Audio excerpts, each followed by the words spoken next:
has been and continues to be an opportunity to showcase Gambian enterprises and businesses, and to also provide an opportunity for them to interact and to have some social dimension to entrepreneurship in the Gambia.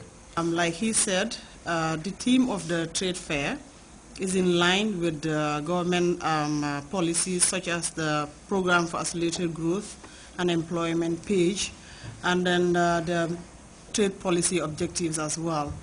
40 countries including Pakistan, India, Malaysia and regional heavyweight Nigeria are expected to attend the fair.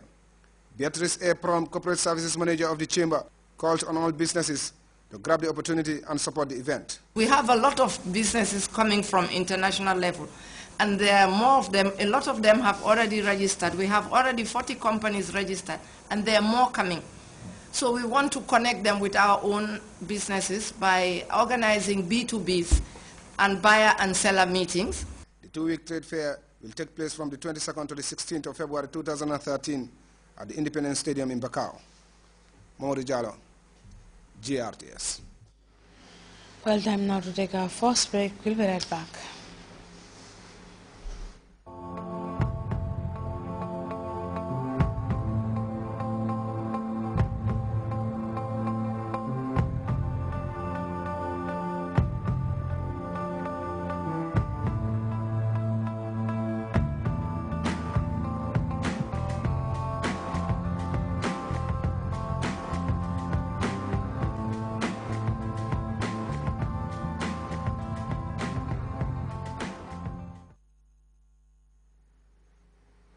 Welcome back.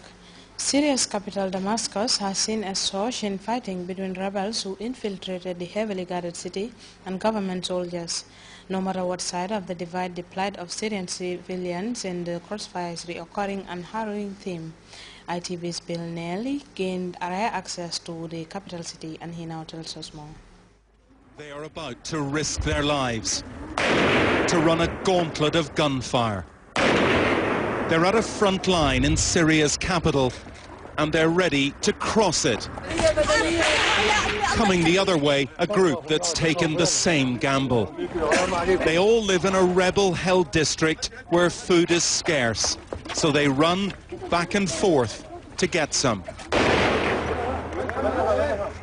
They wait for gaps in the gunfire, but you can feel their fear, and they are weary. They've endured this every day for 6 weeks.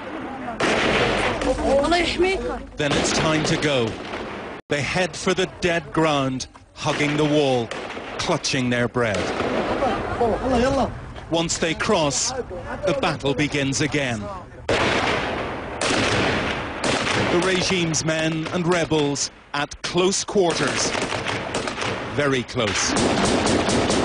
War for control of Damascus hinges on a few crucial battlegrounds like this one, where the rebels in one stronghold, and they are just around that corner, are trying to link up with others just a mile away. If they break through, then the battle is taken to the very center of this city. But these men are not regular soldiers. They're locals, trained for a month and given weapons by the army. Some are students, living through history if they're lucky. This is deadly. It's a war across wasteland for an entire suburb. Hundreds of thousands used to live here, but back streets are deserted now. Exodus again in the Middle East.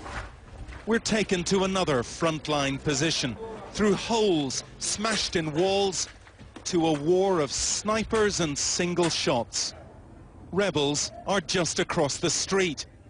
From the regime's sniper position, they see a rebel gunman use a mirror to spot his enemy. It's a fight for survival. At the bakery, the demand is intense. People fear flour may run out soon. Then back they go to brave the gunfire again to feed their families. Do you believe it will end soon? We pray it will, he says. God willing. But on the streets of Damascus, people are dying every day in a war that has now claimed close to 70,000 lives. These believe they're fighting terrorists, rebels, a brutal dictator. And in the middle, caught in the crossfire, Syrians are running for their lives. Voters in Jordan will go to the polls a day later as Wednesday's parliamentary elections are taking place at an extremely sensitive time for a nation that is pivotal in the Middle East.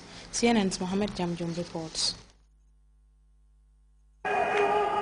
Calls for boycott less than a week before Jordan's parliamentary elections. We are here to protest at the prices, which have become very high for people. Oil prices, fuel prices. Jordan's Muslim Brotherhood, which organized this rally, feels it's been treated unfairly. The group's leaders say that a new electoral law does not guarantee equal representation. This boycott has Jordan on edge, threatening to undermine the legitimacy of an election meant to showcase promised reforms. The outcome of this election, the country's first since the Arab Spring, is key for this volatile region. Allies like the U.S. are watching closely. Jordan is the most stable and non-threatening country bordering Israel. In a capital blanketed by banners, a mood of cynicism remains. Jordanians will vote in the midst of an economic crisis, one so dire that violent clashes broke out in November when an end to fuel subsidies was announced. The government maintains it is committed to free and fair elections. European Union observers are even on the ground to try to ensure a fair and transparent voting process. Still, for many, that's not enough. The regime has to understand that it has to take the basic demands for change, for accountability, for wider representation, for transparency seriously. And you feel they haven't taken it seriously? I'm not sure.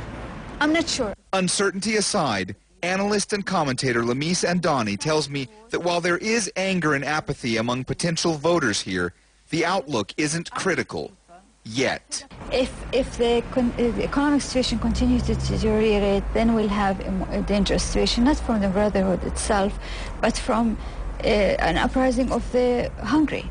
Campaigning continues as uncertainty grows, especially for the youth of the country, acknowledging the seriousness of the problems they face. Lack of trust, lack of belief that there is a bright future for them. People don't have job security. People leaving universities are not finding jobs. The kind of problems many say Jordan just can't afford at such an important time. Mohammed Jamjoum, CNN, Amman.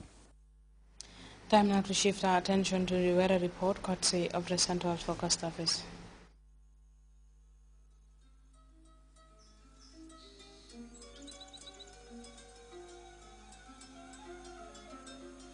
The source assures us of a continuous flow, and from there, everything follows. And for those of us who know what the River Gambia stands for, understanding its sustainability in all aspects of life is easily confirmed. The River Gambia provides nutritious delicacies as food, while it provides its wildlife a balanced ecosystem. This river, as a sanctuary, is committed to its inhabitants' needs without season. And as you travel along, all these values are replicated in one company, Elton, just like the River Gambia, leads in its commitment to values that matter most. Elton, championing the vision for a new generation.